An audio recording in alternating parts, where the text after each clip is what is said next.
Here Starmer defends oh, I saw people talking about this. I'm just running through the links chat gave me. Here Starmer defends trans rights, but says he respects JK Rowling's position. Cool. Thanks, Keir Starmer. You know, if you ask Corbyn what his position is on JK Rowling, he'll actually suplex you. It's crazy. He's such a calm guy most of the time. But if you look at him and you ask like, hey, how do you feel about JK Rowling? He'll just like put you through a table. Starmer was asked the tired question. Thank you, the Pink News. Thank you for your spin. I'm saying this unironically. Pink News actually does a good job with reporting on LGBTQ stories.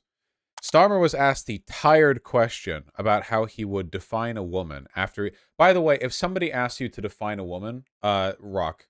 Nope. Again, I've been doing this for years. Nobody's been able to define a woman to me. Not once. I've had so many conservatives on. Not once have I heard this. It's determined by the chromosomes. Okay, so what about the chromosomal abnormalities? You would call these people women, but they don't have the chromosomes that you say are associated with the woman. There are exceptions. Okay, so are trans people also part of that exception? And then it loops infinitely. I've had this conversation so many times. It's really difficult to concretely and inclusively define any like social category. In fact, it's basically impossible. The only definitions that are socially like orchestrated that can be defined really concretely are arbitrary technical definitions. Like you could say, for example, that like fine soil in geological engineering is defined as soil with a density of X to Y value, but you know, ultra fine soil is from Y to Z, or so. It's like, okay, well, it's a definition that it contains itself. It is, the definition is what is the definition. You know what I mean?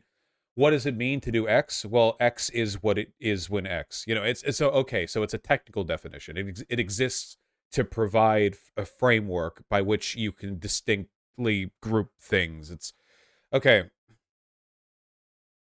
After he stated it's not right to say only women have a cervix in 2021. The political, yeah, that's true. Because, you know, after you fucked someone, like you can say like, yeah, that's my cervix now, as like a daddy dom thing. And I'm a guy, so now I can say like, oh yeah, now I have a cervix. This fell flat. Everyone laugh. The political leader said the discussion on trans rights in the UK is always a sensitive issue, and there's been abuse thrown towards people who are part of the community. Thanks, guys.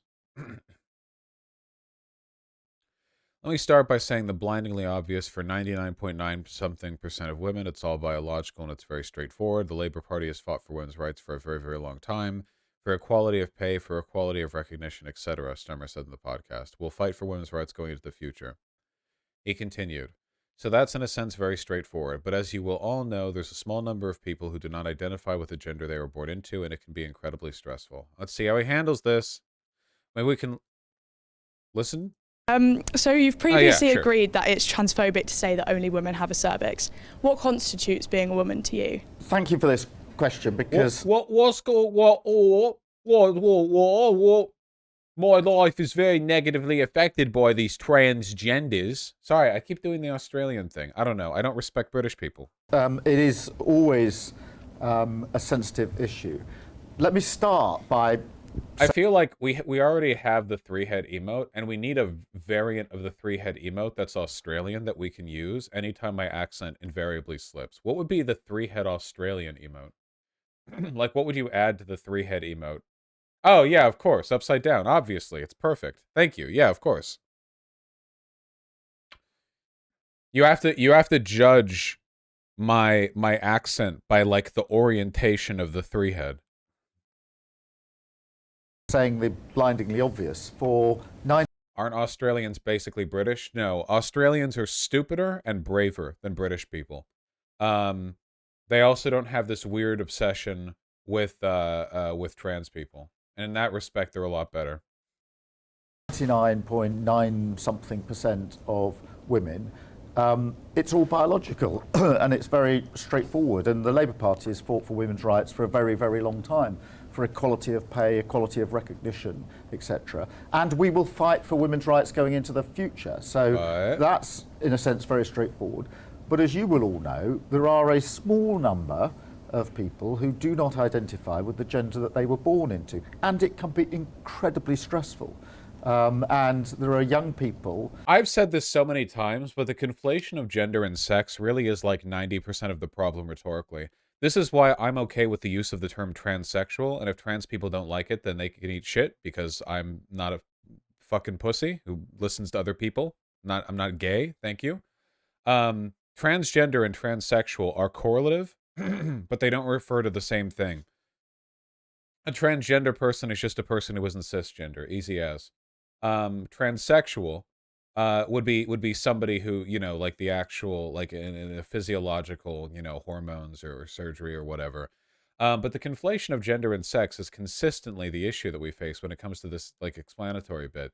You've got people like Ben Shapiro who deliberately conflate the two because he's a dishonest hack, but there are a lot of people who just don't get it because they don't get this, like, gender assigned at birth thing, because that's always been really inelegant language, right? The technical term would be your recognized sex at birth and the gender associated with it. So when they say gender assigned at birth, they make it sound like kind of like your sex is being determined, because they're saying like 99.9% of women identify with their gender assigned at birth, so it's all biological. And then it's like, well, it would still be biological even if they were transgender with regards to the sex characteristics you're referring to, until they transition. It doesn't, it's just this ambiguity of language that's super dumb. It leads to a lot of confusion. Yeah, for a long time people use gender and sex interchangeably. Yeah. Who are going through real anguish, actually, in relation to this. And I'm not going to join those that just want to add to the abuse of that small group of people. I actually think this is much less about, you know... Okay. I appreciate the fact that he referred to it as abuse of that group of people. Like he didn't just say like we should protect them, but it was like, you know, actually they're being abused broadly. So okay, that's nice. Which toilet do you use, etc., etc. Most people would say the thing I want most is to have access to healthcare, health treatment, health advice, which at the moment is not available because we haven't funded the NHS properly. And I know people who've been waiting a very, very long time just to get any health advice on this at all. So for the vast majority of people, it's biological. That's very, very straightforward.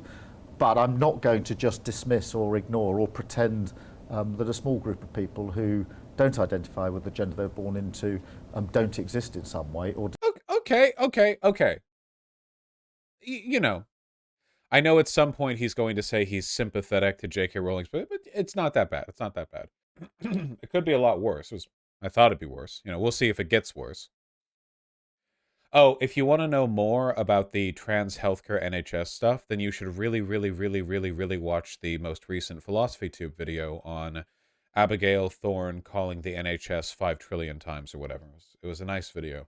By nice video, I mean the contents of the video were not nice. They were actually bad, but the quality of the video was high. Disparage them in some way. Of course, you know, that's a discussion we can all have. I also think the discussion should be less toxic. It's just got so divided. The moment anybody expresses a view or even inquires, there's a meeting shut down. And I just think that's unhealthy in politics. Do you feel sorry for JK Rowling and her position on this? Look, I respect her position on this. You know, people do take different positions. Okay, that's the quote. The quote said, "I respect her position on this." I wonder how much, like, politicians have to cuck themselves out to JK Rowling, considering she's basically the most powerful cultural figure. But let me see how he qualifies it. On this. Actually, every time I say, look, for 99.9% of women it's biological and we must fight for women's rights, and I believe in safe spaces as well, by the way, because I did a lot of work on survivors of sexual abuse, and I absolutely understand why we need safe places. But when you say 99.9% of people, of women, it's biological, most people agree with that. We've got to fight for women's rights. When you say there's a small group of people who don't identify with the gender they're born into. I think 99.9% is an exaggeration. I think in terms of like percent of the population who want to pursue some kind of medical transition, I think it's something like 0.7%. With a larger, 99.3, with a larger percent broadly identifying under like non-binary or gender non-conforming. but not necessarily seeking any kind of like medical intervention. So yeah, I think 0.7%-ish, depending, thereabouts, which is not a small number of people. We're talking countries with tens of millions of people. Nearly 1% of a country with tens of millions of people is a lot of people. 0.7% of the population in America would be more than 1 million people. It would actually be 2 million, more or less, I think. And I'm not going to ignore that. Most reasonable people say, actually, I can live with that as well. So I think there's a much more room for agreement than we sometimes think. Okay, I'll be honest.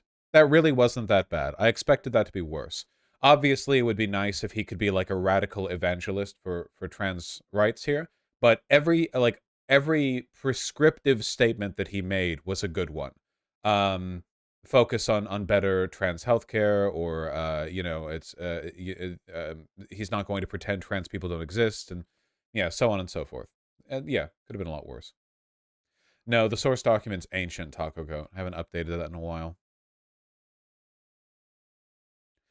I wish they would stop giving JKR relevancy. Unfortunately, JKR has her own relevancy. It's not really given. She is a massively powerful figure. Vaush, explain the identifying as it thing. Why is that my responsibility? No, listen, if people want to use its pronouns, it's because they're dabbing on you. That's why. And you have to respect it, because that's the world we live in. We live in a world of dabs and dabbies, okay? Don't think about it too much. Would it have been better if he came out and said JKR every time that bitch tweets she harms the community in the discussion? No, probably not. Based as it would be, I don't think that would help. Compared to this. Oh yeah, I saw the Nicholas Sturgeon thing. Well, it's a different environment. Again, we're not doing the UK power hour here, okay? I'm just saying, I thought it'd be worse.